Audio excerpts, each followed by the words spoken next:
حضرت ابراہیم بن ادم رحمۃ اللہ تعالی، ان کے والد محترم بڑے، وہ بھی اللہ کے ولی تھے، بڑا پرہیزگار تھے، بڑا خوف تھا اللہ کا دل میں، اور بڑے متقی اور پرہیزگار تھے۔ اسی وجہ سے حضرت ابراہیم بن ادم بھی اللہ کے ولی بنے۔ والدین کے بڑا ہاتھ ہوتا ہے اپنی اولاد کی تربیت میں۔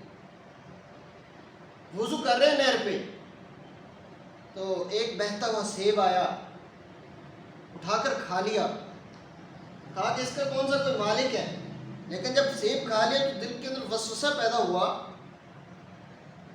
کہ اب کیا کیا جائے، کہیں ایسا نہ ہو کہ کل قیامت کے دن مجھے حساب دینا پڑے اور میں پھنس جاؤں۔ تو واپس چلے جہاں سے، جس طرف سے پانی آ رہا تھا، راستے میں ایک باغ دیکھا، کہا کہ اسی باغ سے سیب آیا ہوگا۔ چنانچہ باغ کے اندر پہنچ گئے، گھر کا دروازہ کھٹکھٹایا، ایک لڑکی باہر آئی، کہا کہ میں نے اس طرح سے ایک سیب کھایا ہے اور میں اس کے مالک سے معافی مانگنا چاہتا ہوں، مالک کو ملنا چاہتا ہوں۔ لڑکی نے کہا کہ مالک اس کی ایک خاتون ہے، اچھا تو اس سے ملوا دو، اگر وہ باہر نہیں آنا چاہتی تو مجھے اندر جانے کی اجازت دی جائے، پردے کے اندر میں اس سے معافی مانگتا ہوں۔ چنانچہ وہ لڑکی اندر گئی اور اندر سے اجازت مل گئی، کہا کہ بلاؤ اس کو۔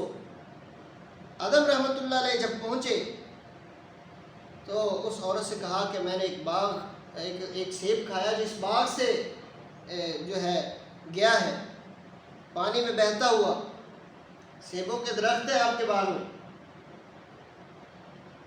تو اس عورت نے کہا بڑا نیک آدمی لگتا ہے، ایک سیب کے بدلے معافی مانگنے آ گیا۔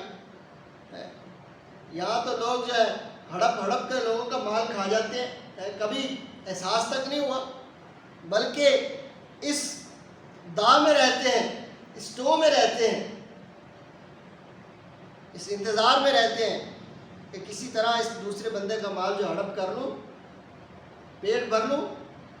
بہرحال اس عورت کو بڑا تعجب ہوا، اس نے کہا کہ ٹھیک ہے میں اپنا حصہ معاف کرتی ہوں، لیکن یہ باغ میرے اکیلے کا نہیں، میرے ساتھ سلطان کا حصہ بھی اس باغ میں ہے، آدھا باغ میرا آدھا سلطان کا ہے، لہٰذا میں اپنا آدھا حصہ معاف کرتی ہوں۔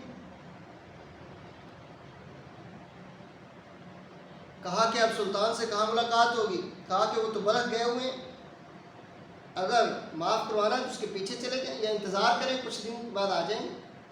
چنانچہ انتظار نہ کیا اور پیچھے چل پڑے، بلخ کا سفر کیا بخارا سے، اور سلطان کے پاس جب پہنچے اور سارا ماجرا سنایا کہ حضرت میں سیب کی معافی کے لیے حاضر ہوا ہوں۔ سلطان کو بڑا تعجب ہوا، کہا کہ اچھا یہ معاملہ ہے، کل بتاؤں گا آپ کو، کل میرے دربار میں حاضر ہونا، میں کل آپ کا فیصلہ کروں گا اس کا۔ تو چنانچہ کل کا انتظار کرنے لگے، کل کا وقت آیا تو سلطان رات کو اپنی بیٹی سے بات کر چکے تھے کہ آپ بھی بڑی نیک ہیں، بڑی اللہ والی ہیں، تو میں چاہتا تھا کہ آپ کا رشتہ کسی اللہ والے سے کروں، کسی نیک متقی پرہیزگار سے کروں۔ ویسے تو آپ کے لیے بڑے بڑے شہزادوں کے رشتے آئے، لیکن میں نے انکار کر دیا ہے۔ کہا بالکل ٹھیک ہے۔ کہا کون ہے؟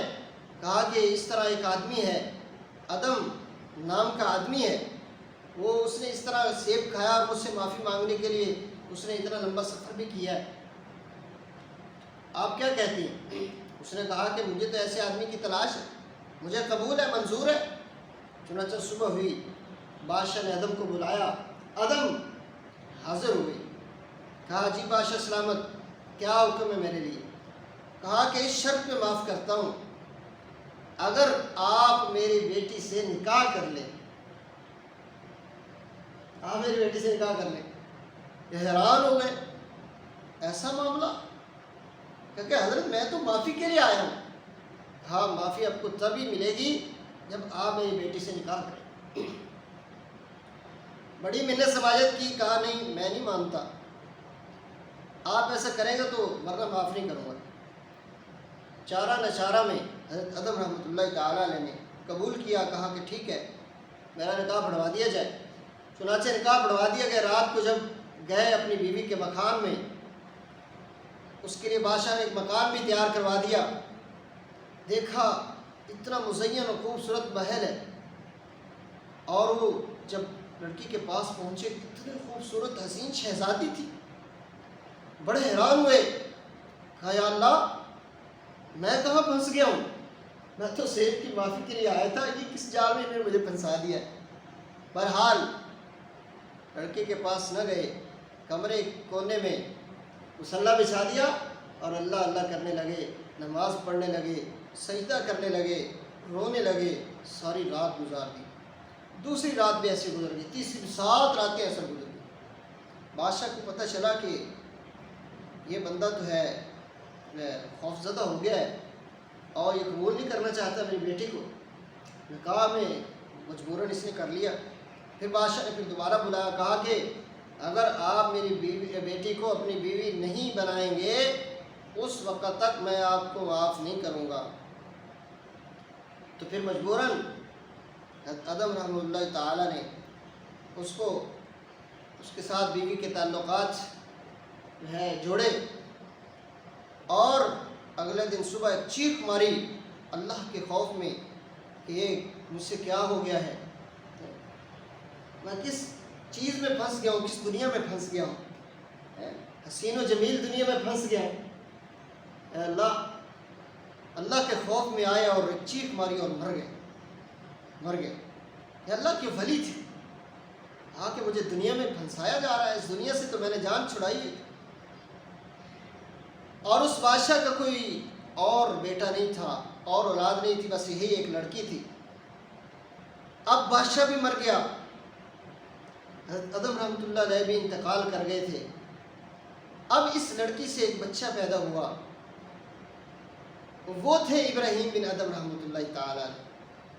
ایسے نہیں ابراہیم بن ادم بنتے، یہ والدین کی بڑی تربیتیں ہوا کرتی ہیں، اس میں حلال کا ایک بڑا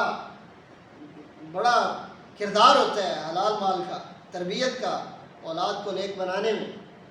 تو میرے بھائی اور دوستو، یہ تھے حضرت ابراہیم بن ادم کے والد حضرت ادم رحمۃ اللہ تعالیٰ علیہ۔